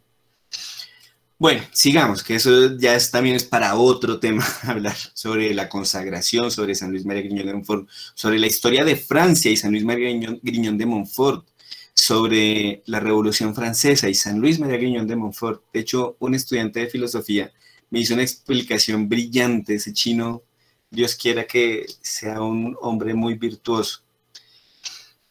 Entonces, bueno, seguimos. La Iglesia exige dos condiciones en las ediciones de la Sagrada Escritura para permitir su lectura a los fieles. Uno, que lleven aprobación, porque solo la Iglesia recibió la misión de velar por su doctrina. Pregunta, si yo tengo una Biblia de las Sociedades Bíblicas Unidas, ¿se puede leer? O bueno, ¿la debo consultar? No. Pero ¿y si son Sociedades Bíblicas Unidas? ¿Por qué no? Pero no es recomendable. Pero por la doctrina que no. Porque no es sana doctrina. Pero ¿y quién dice que las sociedades bíblicas no tienen sana doctrina? Bueno, pues aquí les explico. No deben tener como el imprimatur. Exacto, Jaime, bien chino, porque no tienen el imprimatur, porque no tienen el niquilobsta, que son unos sellos católicos, ¿sí? Porque pues, si yo digo, no, es que no tiene la doctrina, pero ¿qué? O sea, la Iglesia, de hecho, la Dios habla hoy desde las Sociedades Bíblicas Unidas, la Biblia de Jerusalén también es de las Sociedades Bíblicas Unidas, pero la recomienda la Iglesia. Entonces uno dice, se va a poner a pelear. No, pero es que no tienen un niquilobsta, ¿sí? No tienen un imprimatur, ¿sí? Entonces ahí es donde está la cosa. Ay, pero es que la venden en una parroquia. Sí, pero es que en la parroquia fue alguien que les vendió Biblias, pero no se fijó que no tenía esos dos sellos. O bueno, ni siquiera son sellos. Bueno, sí son sellos, son unas leyenditas. Y que las ediciones en lengua popular lleven notas explicativas, porque son muchos los pasajes difíciles, que de otra suerte pueden ser mal comprendidos. Hay una Biblia que recomiendan mucho los padres, que es la de Monseñor Strauinger, No es que Monseñor Juan Straubinger haya escrito la Biblia, sino que él hizo una traducción y hace unos comentarios al pie de los diferentes versículos. Entonces, las ediciones que carecen de esas condiciones no es recomendable que las tengamos, ¿sí? Listo. Prosigamos. Entonces, vamos a hablar ya para finalizar. Uy, no, pues yo creo que llegamos hasta acá. No, termino porque ya después seguimos con la tradición. No pensé que me fuera a extender un poco más, pero... No, dejemos hasta acá. Quiero mostrarles un video como reflexión final y ya se los voy a poner. A ver, ¿dónde es que está? Video, ven a mí. Listo, aquí está. Entonces, vamos acá, dejar de presentar. Ahí está. Bueno, hasta aquí, ¿hay alguna pregunta?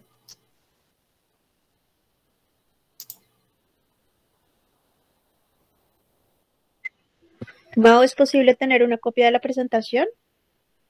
No. Mentiras, Vi.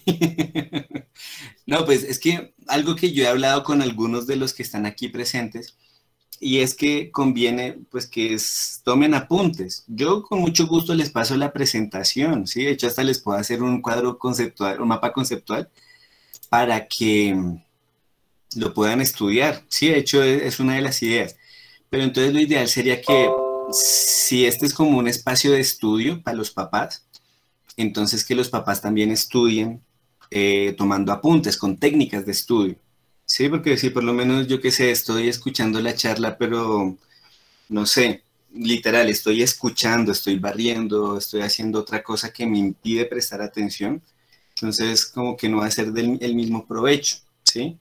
Entonces no es que sea odioso ni nada de eso, pero es como una conveniencia intelectual, ¿sí? O que, no sé, me esté cortando el cabello así con la máquina a todo volumen y ponga de fondo como música la charla. No, bueno, no. Así como dijo Ernesto Sabato, no, eso no. Bueno, entonces les voy a poner este video, ¿sí? Y vamos a hacer una reflexión de 10 minutos máximo. ¿Por qué estoy haciendo esto? Porque yo no me acuerdo cuándo fue, el jueves o el viernes. No, el viernes no fue porque hubo el Círculo de Estudios Tomistas, fue el jueves. Me invitaron a hacer un en vivo unos chicos que son de una editorial católica sobre la educación. Entonces, viendo este video me acordé de ustedes y yo dije, quiero presentarlo porque en algún momento cuando hablamos de educación, alguien hizo esa pregunta, si los papás pueden ser amigos de los hijos, ¿sí? Si el papá es como el compinche del hijo, si conviene que sea eso. Entonces, es un video de Ernesto Sabato y voy a presentarlo, dura 2 minutos y hacemos la reflexión. Además de hijo, ¿cómo usted llegar a ser amigo de su padre? No, eso en casa no funcionaba. Y no estoy en desacuerdo con eso. Se habla muy a menudo en la educación moderna de la amistad del padre con los hijos. Eso es un error o una mala definición de la palabra amistad. La amistad es entre iguales. El padre no es el igual del hijo. El padre es mucho más y mucho menos que un amigo. No es un igual. Es otra jerarquía y eso ayuda luego al chico cuando se desarrolla.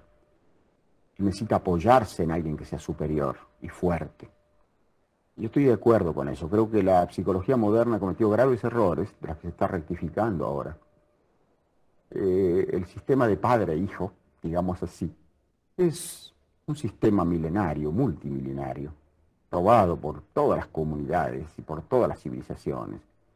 Y los descubrimientos, no sé si llamarlos así, de la psicología moderna tienen 30 años de antigüedad. Se están revelando muy a menudo equivocados. No fuimos amigos de papá, de ninguna manera. Esa ruptura generacional entonces de que se habla tanto ahora, eso de que los hijos quieren en cierto modo liberarse de los padres y vivir un poco por su cuenta y razón, ¿usted cree que es algo pasajero? Si se comprende, toda persona quiere liberarse de las ataduras. Hay una actitud siempre así. Pero los hijos vuelven siempre al padre, si el padre es comprensivo. Cuando yo he dicho que el padre es el padre, no quiero decir que sea incomprensivo, no quiero decir que sea terrible. Para mí la relación padre-hijo debe ser severa y afectuosa. Y esa no es una contradicción, sino una cosa complementaria. El chico tiene que encontrar en su padre un hombre comprensivo y justiciero. Los chicos aprecian mucho la justicia. Muy a menudo los chicos se rebelan contra la injusticia y eso me parece bien. Siempre hay que rebelarse contra la injusticia. Pero una cosa es la injusticia, otra cosa es la jerarquía. La jerarquía debe basarse en la justicia. Y creo que la relación de padre-hijo es jerárquica. En cuanto a la rebelión actual, lo único que le puedo decir es esto. Como escritor, yo recibo miles de cartas de muchachos, de chicos, que me escriben a mí y por el tono de las cartas, por el contenido de las cartas, me doy cuenta que no tienen padre. Y recurren a una persona más grande, que presumen, con razón o sin ella, que los puede ayudar, como recurrirían al padre. No es que los chicos necesitan un padre, siempre. Y si no lo tienen en la casa, lo buscan afuera. ¡Wow! ¿Perdón? Espectacular, Mao. Gracias, Vivi. Lo busqué pensando en ustedes. Es importantísimo y este tipo me parece que tiene un sentido común gigante, gigante, gigante. ¿Por qué? Hay dos temas, bueno, dos palabras que en realidad él resalta ahí, y es que la relación del papá con el hijo, bueno, los padres con los hijos, debe ser severa y afectuosa, porque al inicio él va diciendo, la amistad entre quienes se da. Entre dos iguales. Entre iguales, bien, excelente que lo tengamos claro, la amistad se da entre iguales. El esposo y la esposa son iguales, de hecho Aristóteles dice que la relación marital es una relación de aristocracia, porque en la casa ellos son los mejores, es el gobierno de los mejores, ¿sí? Pero entonces es una aristocracia donde hay bueno, la iglesia nos ha enseñado que hay como una jerarquía, hay una jerarquía dentro de la familia, ¿sí? Entonces, aquí con respecto a los hijos, no se puede dar una amistad porque es que el papá no está para ponerse en igual que los hijos, ¿sí? Entonces, a ver, voy a volver a poner aquí...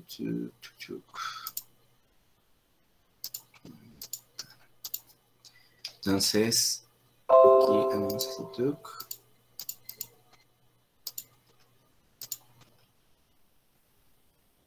Bueno, como no alcanzamos a ver eso, lo vamos a ver la otra semana, pero entonces aquí estamos en la parte de la reflexión. Entonces, la reflexión para los papás y las autoridades. Entonces, es este tema de Ernesto Sábato, el video que acabamos de ver, lo pueden buscar en YouTube o si quieren se lo comparto a los líderes de los grupos que hay acá para que ellos a su vez lo repliquen entre los amigos.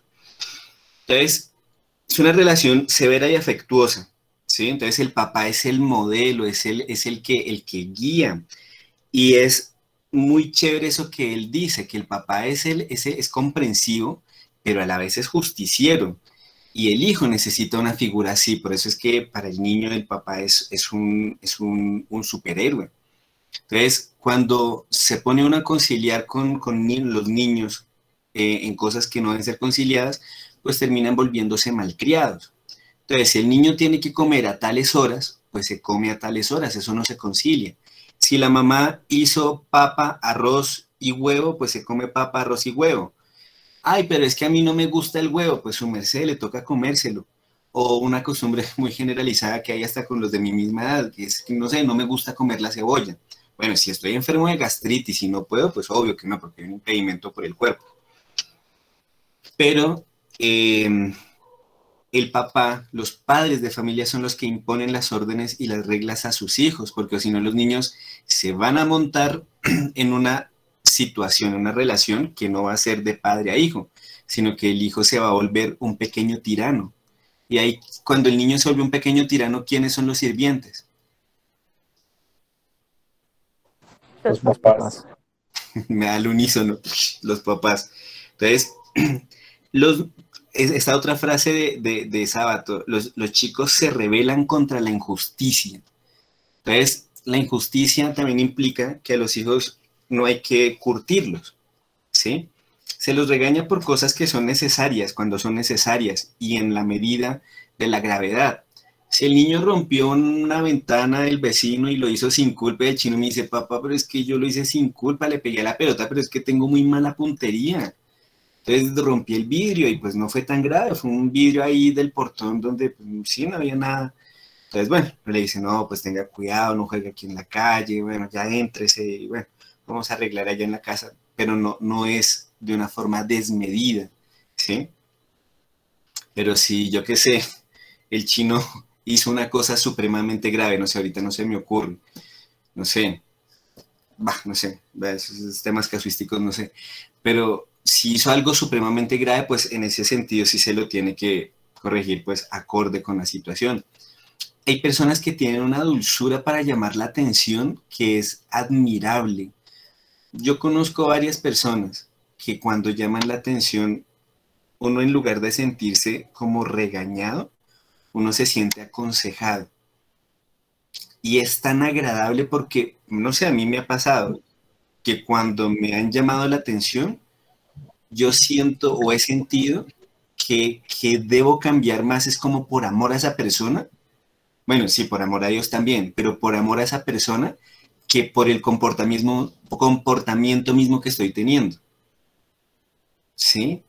Entonces, bueno, es unas reflexiones que dejo porque parte del curso es hablar de doctrina y de pedagogía, pero dirigida a los papás.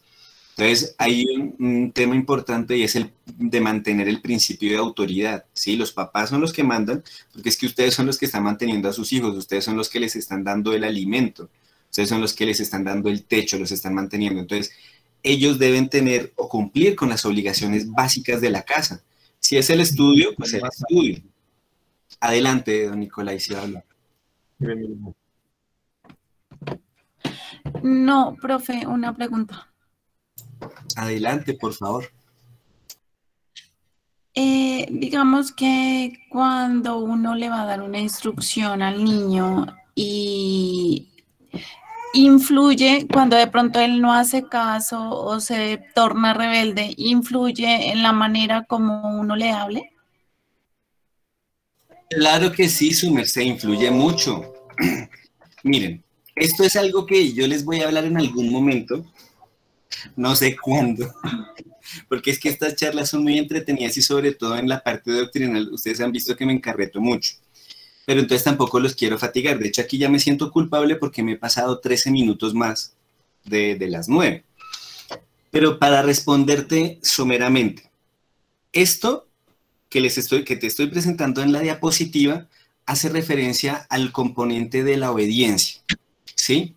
El chico debe comprender la tarea y debe aceptar la tarea. Si al niño hay que empezarle hablando de buena gana, es que es igual que todos nosotros. Si yo los contrato a ustedes para que trabajen para mí, pero todos los días les estoy hablando a los gritos y les estoy hablando a las malas, ¿no va a llegar un día en que alguno de ustedes se rebele y me mande a freír espárragos? ¿Sí o no? Sí. Exacto. Sí, señor. Total. Tal cual. Entonces, si el papá o la mamá está acostumbrado a dar la instrucción, pero dar la instrucción siempre a las patadas, va a llegar un día que el chino va a decir, yo no voy a hacer caso porque es que estoy cansada de que me hable así. Yo no funciono a las patadas, yo no soy tonto. Entonces, vuelvo y les digo, una gota de miel atrae más que un baldado de hiel.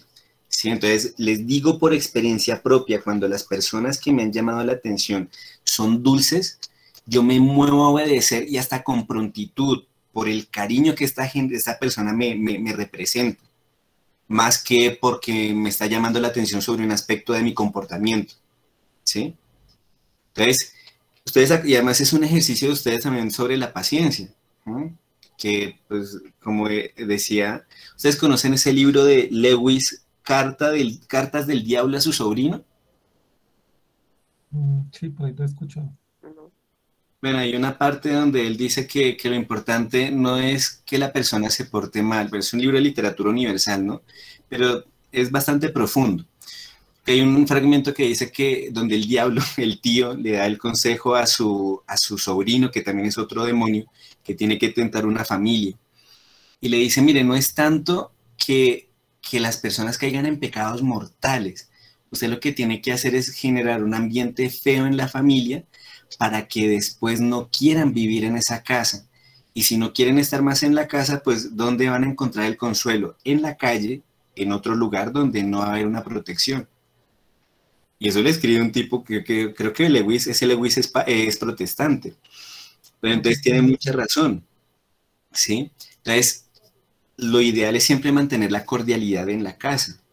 Pero entonces, para mantener la cordialidad hay una estructura. Al niño hay que darle la instrucción que él la entienda, ¿sí? Porque si de pronto al niño le dicen, vaya, ilustre los zapatos, y el chino se queda pensando, bueno, lustrar, ¿qué es lustrar? Yo no sé qué es lustrar, yo sé que es algo con los zapatos. Mi mamá ahí coge los zapatos y los guarda. Y después la mamá viene y le da una pela, pero es que usted no los lustró, usted no los brilló. Ah, es que lustrar era brillar. Ah, yo pensé que era guardar. Entonces el niño debe comprender la tarea. Entonces usted le dice, mire, se va a comer el desayuno en 5 minutos. ¿Me entendió? ¿Me hice comprender? El niño va a decir, no. ¿Qué no entendiste? No sé qué es el desayuno. Bueno, estoy diciendo un ejemplo extremo.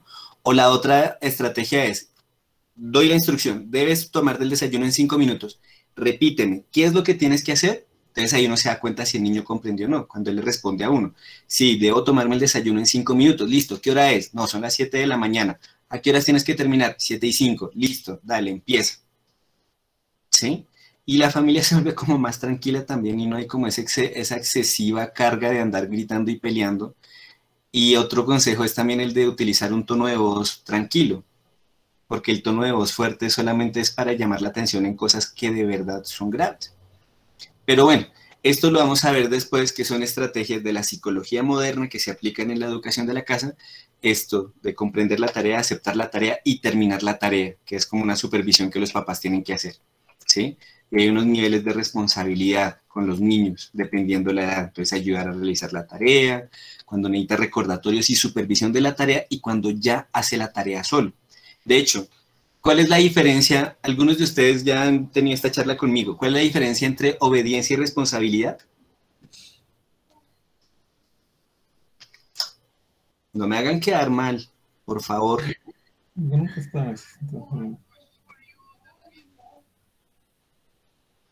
Pregunto, ¿cuál es la diferencia entre obediencia y responsabilidad? Responsabilidad es hacer las cosas sin que te estén diciendo. Y obediencia es cuando tú cumples algo que te están mandando. Exacto. La obediencia la hago porque me lo mandan. La responsabilidad lo hago sin que me lo manden porque ya sé que lo tengo que hacer. Listo, no me quiero extender más. Entonces, básicamente era eso. ¿Hay alguna pregunta que no me vaya a llevar mucho tiempo responderla?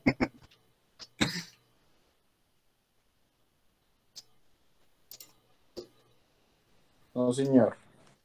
Bueno, ¿hay alguna pregunta relacionada con lo del catecismo, con la Sagrada Escritura?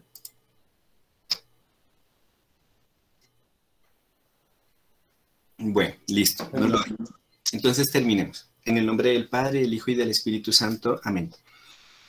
Bajo tu amparo nos acogemos, Santa Madre de Dios, no desprecies las súplicas que te dirigimos, antes bien, dígnate escucharlas, oh Virgen piadosa y bendita. Ruega por nosotros, Santa Madre de Dios, para que seamos dignos de alcanzar las promesas y gracias de nuestro Señor Jesucristo. Amén. Amén. Dios te salve María, llena eres de gracia, el Señor es contigo, bendita tú eres entre todas las mujeres, y bendito es el fruto de tu vientre, Jesús.